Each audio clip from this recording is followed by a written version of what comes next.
Assalamualaikum warahmatullahi wabarakatuh. Alhamdulillah, syukur kita kehadrat Allah Subhanahu wa taala di atas segala nikmat yang telah Allah Subhanahu wa taala kurniakan kepada kita. Dan kita bersyukur kepada Allah Subhanahu wa taala. Allah Subhanahu wa taala panjangkan umur kita. Kita berada di bulan Ramadan Al-Mubarak. Mudah-mudahan kita mendapat segala kelebihan di bulan Ramadan ini, iaitu segala ganjaran amal-amal soleh di bulan Ramadan ini, qiyamul lailnya. Kita juga berdoa kepada Allah agar Allah Ta'ala kurniakan kita malam Lailatul Qadar, dan moga-moga kita dapat melakukan amal-amal soleh, bersedekah, salat sunat tarawih, salat sunat tahajud, salat sunat duha, isra, sebagainya. Mudah-mudahan kita tidak mensia-siakan peluang yang Allah Subhanahu Wa Taala kurniakan kepada kita dengan Allah Taala memberikan kesempatan kepada kita hidup di bulan Ramadan Al-Mubarak ini. Alhamdulillah, tuan-tuan, puan-puan yang dirahmati oleh Allah Subhanahu Wa Taala, kuliah maghrib pada hari ini, iaitu untuk kuliah bulanan Surau An-Nur Bandar Puteri Kelang, iaitu pada hari ini, hari Khamis, minggu yang kedua, 14 Mei 2020, yang mana kita menyambung pengajian kitab kita, iaitu kitab tafsiran ayat-ayat Ya ayyuhalladzina amanu, iaitu surah yang ke-11, iaitu tentang saksi dan hukum menulis hutang. Qala al-musannifu rahimahullahu ta'ala wa nafa'na bi'ulumihi fid dharain amin. Berkata musannif, aku berlindung kepada Allah Subhanahu wa ta'ala dari segala godaan syaitan yang terkutuk. Ya ayyuhalladzina amanu idza tadayantum bidainin ila ajalin musamma faktubuh wal yaktub bainakum katibun bil 'adl wa la ya'ba katibun an yaktuba kama 'allamahu Allah falyaktub wal yumlil ladzi 'alayhi al-haqq wal yattaqillaha rabbahu wa la yabkhas minhu shay'an fa in kana alladzi 'alayhi al-haqq safihan aw dha'ifan aw la yastati'u an yumillahu falyumlil waliyuhu bil 'adl wastashhidu shahidayn min rijalikum.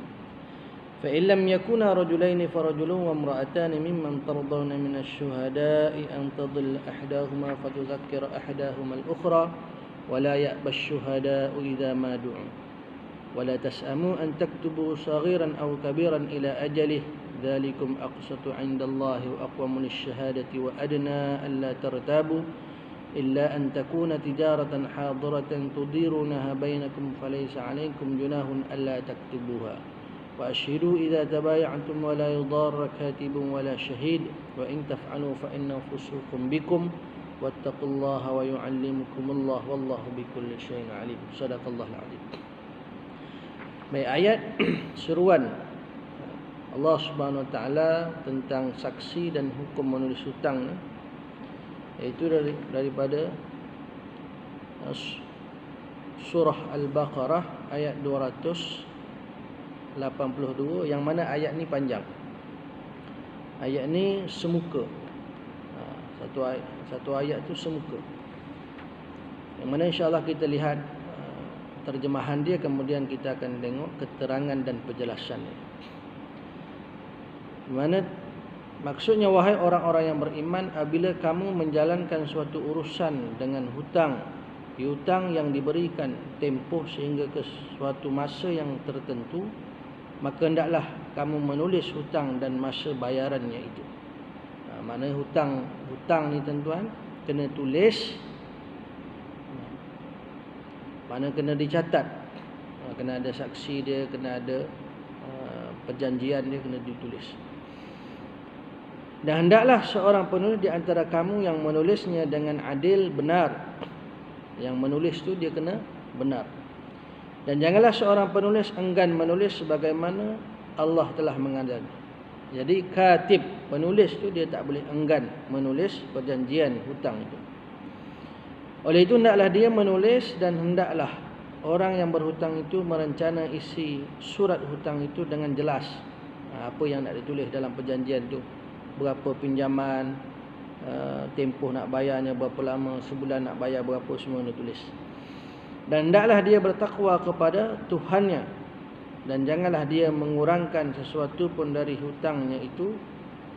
Jangan ada penipuan dalam perjanjian itu. Pinjam 1,000 tulis 900 contohnya, tak boleh. Kemudian jika orang yang berhutang itu bodoh atau lemah atau dia sendiri tidak dapat merencanakan isi surat itu, maka hendaklah direncana oleh walinya dengan adil, benar.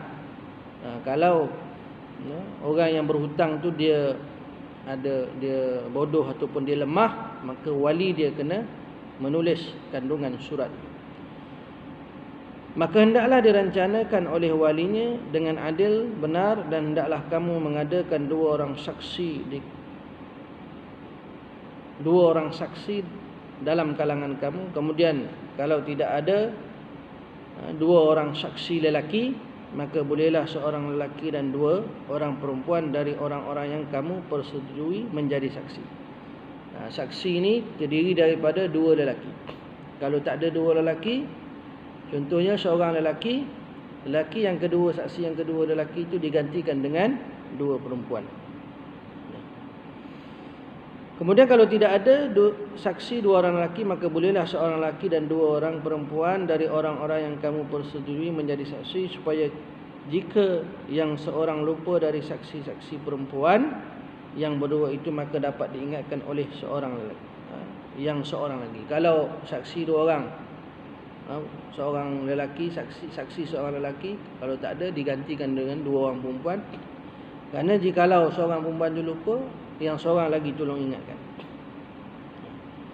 Dan janganlah saksi-saksi itu enggan apabila mereka dipanggil menjadi saksi. Saksi ini dia kena amanah, dia kena adil. Dan janganlah kamu jemu menulis perkara hutang yang bertempoh masa itu, sama ada kecil atau besar jumlah. Perjanjian hutang ni dia kena tulis. Banyak ke pinjamannya, sikit pun tetap kena tulis. Yang demikian itu lebih adil di sisi Allah dan lebih membetulkan, menguatkan keterangan saksi, dan juga lebih hampir kepada tidak menimbulkan keraguan, supaya tidak ada keraguan. Hari ini masalah hutang, bila mana tidak ditulis perjanjian, tak ada perjanjian, kita kata hari ini tidak ada hitam putih, maka jadi masalah. Kecuali perkara itu mengenai perniagaan tunai yang kamu edarkan sesama sendiri. Ada yang tak perlu ditulis ni kalau perniagaan dah tunai. Jual, beli, bayar terus. Maknanya dia bayar cash dah. Dia dah selesai dah. Dia tak perlu perjanjian. Maka tiadalah salah jika kamu tidak menulisnya, dan adakan saksi apabila kamu berjual beli. Dan janganlah mana-mana jurutulis dan saksi itu disusahkan. Dan kalau kamu melakukan apa yang dilarang itu, maka sesungguhnya demikian itu adalah perbuatan fasik derhaka yang ada pada kamu. Jadi perintah Allah SWT, bila mana berhutang kena ada saksi dan ditulis perjanjian bila nak bayar hutang itu dan sebagainya. Mana kalau tak ikut apa yang diperintahkan oleh Allah, kalau buat juga apa yang dilarang oleh Allah Ta'ala ini, itu merupakan perbuatan fasik. Oleh itu hendaklah kamu bertakwa kepada Allah. Allah Ta'ala perintahkan bertakwa kepada Allah, dan ingatlah Allah dengan keterangan ini mengajar kamu, dan Allah sentiasa mengetahui akan tiap-tiap sesuatu. Ayat ini panjang ni, ayat surah Al-Baqarah ni, ayat 282 ni panjang. Akhir Allah Ta'ala tutup dengan firman-Nya, wallahu bikulli syai'in alim, dan Allah sentiasa mengetahui akan tiap-tiap sesuatu. Jadi kena amanah. Peminjam kena amanah, yang memberi pinjam pun kena amanah. Maknanya yang meminjam dia kena bayar mengikut perjanjian yang ditulis, dan yang memberi pinjam jangan mengenakan bunga, ambil lebih daripada duit yang dia beri pinjam.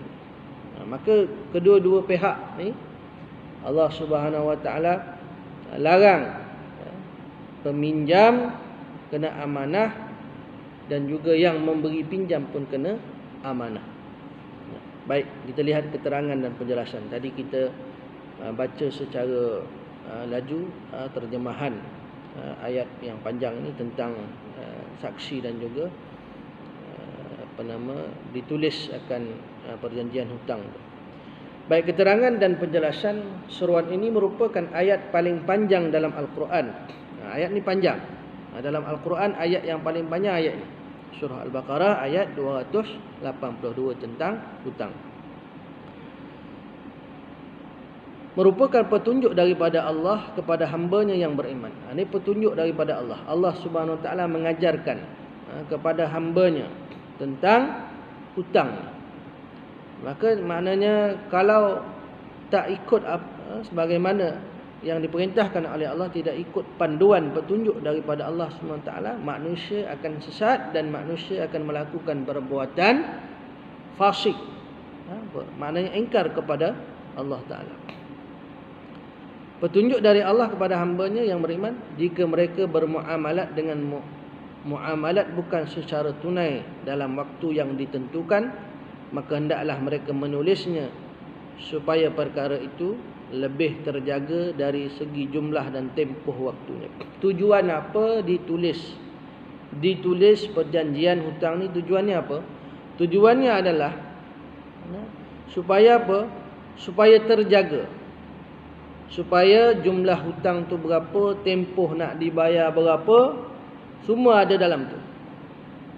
Maknanya nanti ke depan tak jadi masalah.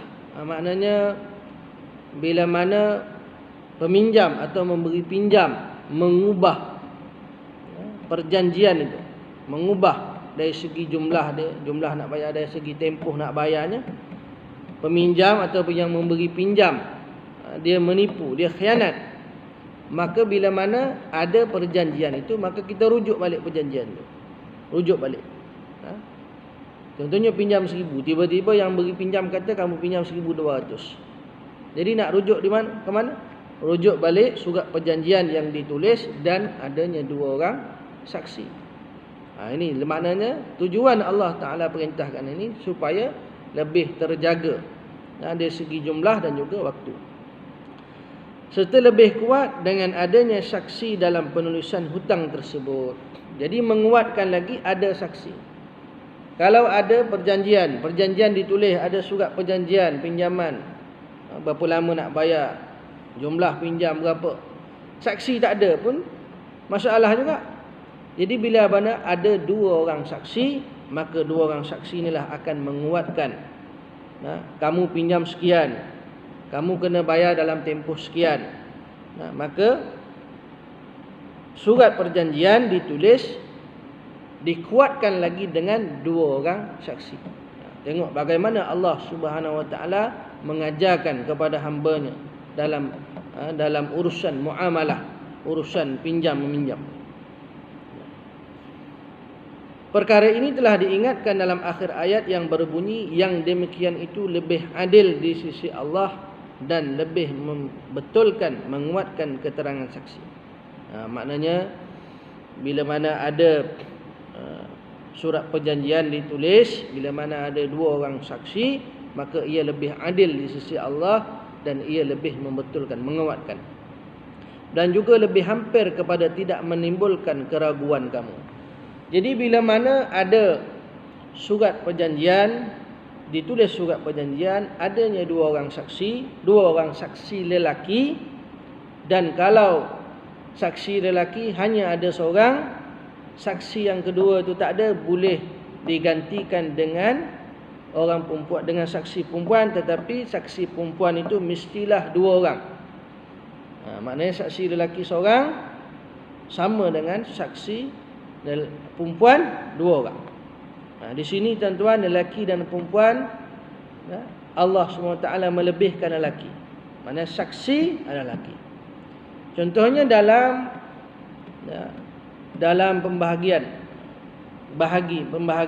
faraid, harta warisan, orang lelaki dia dapat 2 bahagian. Sebab apa lelaki dapat lebih? Sebab lelaki ni dia ni Dialah yang memberi nafkah, dialah yang mencari rezeki, dia yang bekerja, dan dia yang memberi nafkah kepada isteri dan anak dia. Sebab itu orang lelaki lebih. Maknanya orang perempuan ni kalau dari segi saksi dia mesti 2 orang, lelaki, dan saksi lelaki hanya seorang. Ini kelebihan yang Allah Ta'ala berikan kepada orang lelaki. Bukan bermakna orang perempuan ini martabat dia bawah, tak. Perempuan pun banyak sumber pahala yang dia boleh dapat. Contohnya dia jadi seorang isteri yang solehah, ataupun seorang anak yang solehah. Jadi seorang isteri, dia masak kepada suami dia, dia gosok baju, dia uruskan rumah tangga, dia didik anak-anak, dia jaga harta suami dia. Itu semua merupakan sumber pahala bagi dia. Begitu juga dalam peperangan. Orang lelaki berjihad di jalan Allah, menghunuskan pedang, memanah, lawan dengan musuh. Manakala orang perempuan ada peranan dia juga. Orang perempuan, maka dari segi dia boleh siapkan makanan, dia boleh merawat, maknanya pejuang, maknanya orang yang lelaki yang pergi berperang contohnya, dan terluka, maka orang perempuan boleh merawat, mengubati luka dan masak dan sebagainya. Maka perempuan ada peranan dia, lelaki pun ada peranan dia. Cinta manusia terhadap harta dengan nalurinya boleh menghalang dan menjadikan manusia lupa akan nikmat Allah SWT. Manusia ni, kelemahan dia ini naluri dia suka kepada harta sehingga kan dia lupa akan nikmat Allah. Lupa akan nikmat Allah SWT. Jadi sebab tu hukum berhutang ni, maka mesti ditulis perjanjian, mesti kena ada saksi. Sebab apa? Sebab naluri manusia ni, insan ni, dia ni disebabkan harta dia lupa nikmat Allah. Berapa ramai manusia bila mana dia banyak harta, dia jadi sombong. Jadi belagak. Apa kita kata hari ni, hidung tinggi, lupa daratan, macam-macam. Disebabkan apa? Sebabkan harta. Sebab itu Allah Ta'ala berfirman, manusia ni dihiasi bagi dia apa dia? Zuyyina linnasi hubbus syahawat. Pertama, dihiasi bagi manusia ni hubbus syahawati minan nisa. Dia suka kepada perempuan. Wal banin, kemudian kepada anak. Wal qanatiril muqantarati minadh dhahabi wal fiddati wal khairil musawwamati wal an'ami wal harth zalika mata'ul hayatid dunya. Dia suka kepada perempuan, suka kepada harta, suka kepada anak, suka kepada kebun, suka kepada kuda, suka kepada, makna dia suka kepada harta. Atau hari ini kita sebut aset-aset, tanah dan sebagainya. Jadi kalau tak dibuatkan perjanjian, tak ditulis perjanjian dalam pinjaman, tidak ada saksi, maka manusia akan lupa. Ini sifat manusia. Bagaimana yang diriwayatkan oleh Imam Ahmad dari Ibnu Abbas radhiyallahu anhu, bahwasanya dia berkata, ketika ayat tentang hutang diturunkan, Rasulullah sallallahu alaihi wasallam bersabda, sesungguhnya orang yang pertama kali ingkar adalah Nabi Adam alaihi salam. Baik. Diriwayatkan oleh Imam Ahmad, yang mana daripada Ibnu Abbas, Nabi SAW bersabda, ketika ayat berkaitan dengan hutang ni diturunkan oleh Allah Ta'ala kepada Nabi SAW melalui perantaraan Jibril alaihi salam, Nabi SAW sabda, baginda Nabi SAW bersabda, orang yang pertama ingkar adalah Nabi Adam alaihi salam. Ketika Allah Ta'ala menciptakan Nabi Adam AS, maka dia mengusap, disebut dalam ni, mengusap punggungnya dan mengeluarkan semua keturunannya sehingga hari kiamat. Mengusap belakang dia ni, pinggul dia ni, maksudnya keturunan.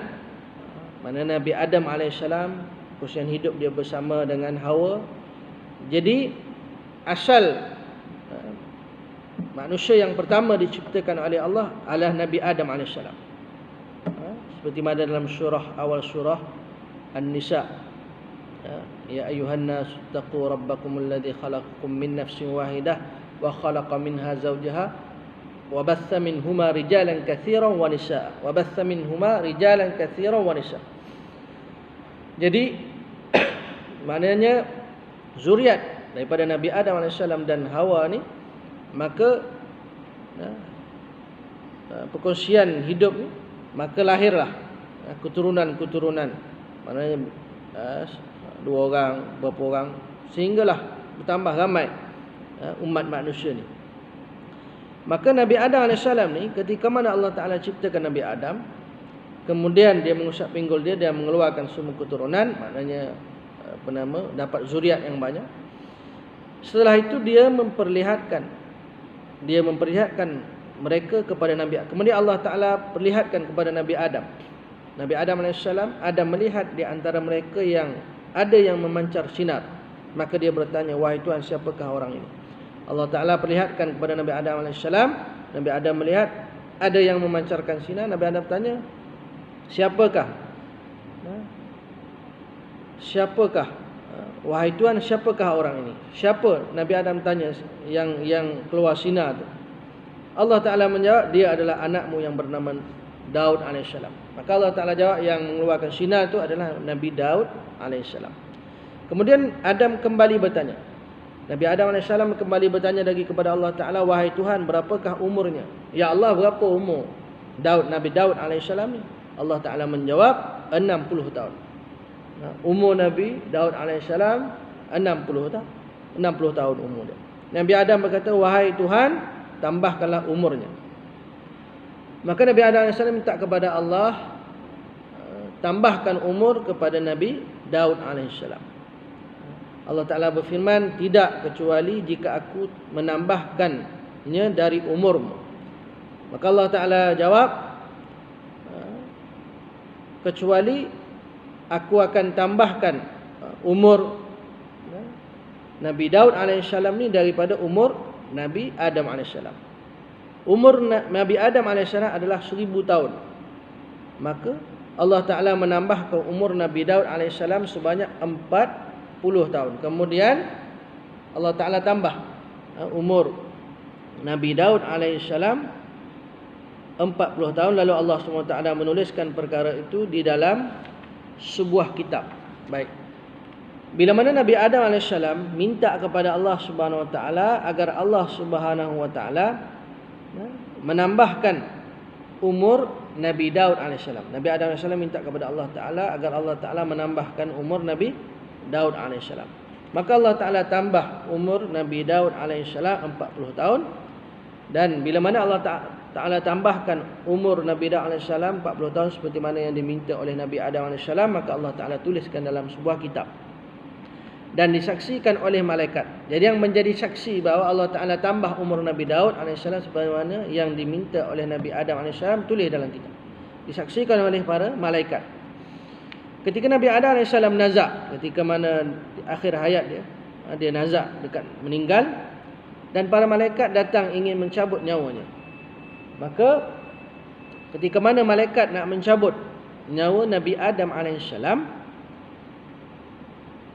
maka Adam mengelak dan berkata, Nabi Adam AS pun dia mengelak. Dia kata apa? Aku masih memiliki baki umur sebanyak 40 tahun.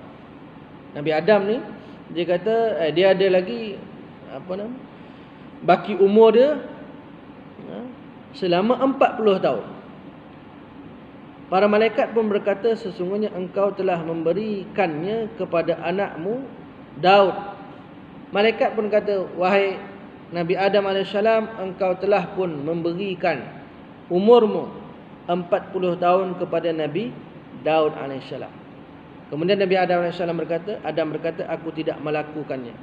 Adam menafikan. Nabi Adam AS dia menafikan bahawa dia pernah minta kepada Allah Ta'ala agar menambahkan umur Nabi Daud AS selama 40 tahun. Tambah lagi 40 tahun umur Nabi Daud AS.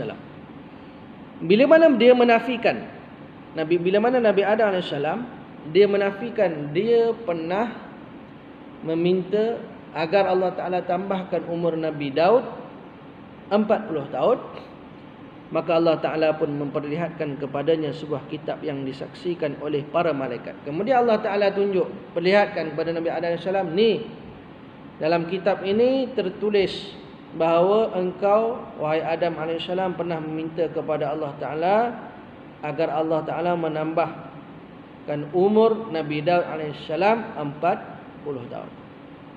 Maka tuan-tuan, ketika mana Nabi Adam menafikan, maka nak rujuk ke mana? Rujuk balik pada tertulis dalam kitab itu bahawa Nabi Adam AS pernah meminta kepada Allah agar ditambahkan umur Nabi Daud AS 40 tahun.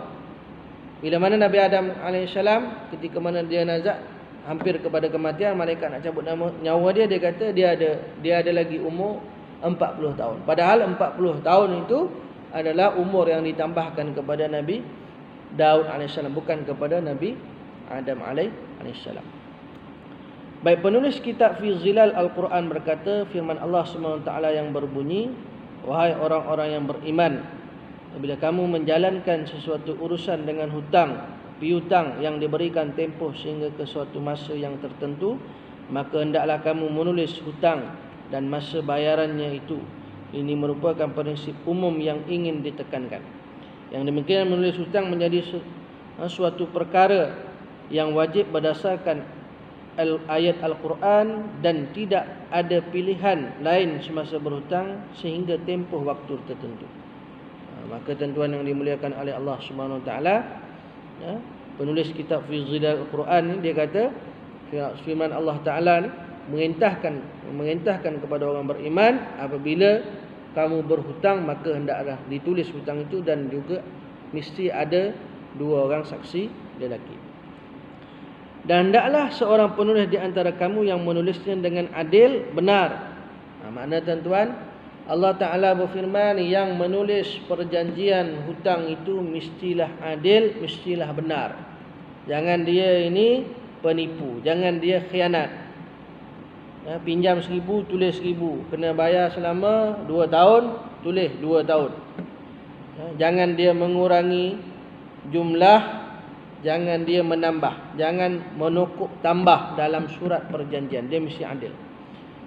Ini adalah penentuan bahawa orang yang menulis hutang disebut penulis dan dia bukanlah salah seorang dari 2 orang yang terikat dalam suatu perjanjian. Maka yang menulis ini kena betul-betul adil tentu.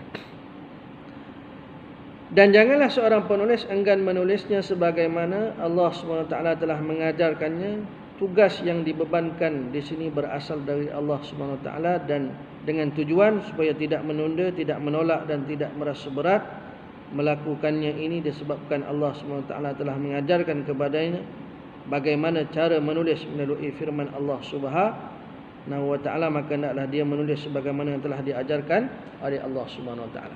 Baik, tuan-tuan yang dimuliakan oleh Allah Subhanahu wa taala, sampai di situ saja tuan-tuan, iaitu perbincangan kita tentang hukum hutang ni, yang mana dalam hukum hutang ni mesti ada seorang penulis yang menulis perjanjian dan mesti ada 2 orang saksi supaya tidak ada penipuan, khianat dan juga tidak ada penyelewengan. InsyaAllah kita berhenti pada muka surat 210 yang di bawah ni. InsyaAllah kita akan sambung.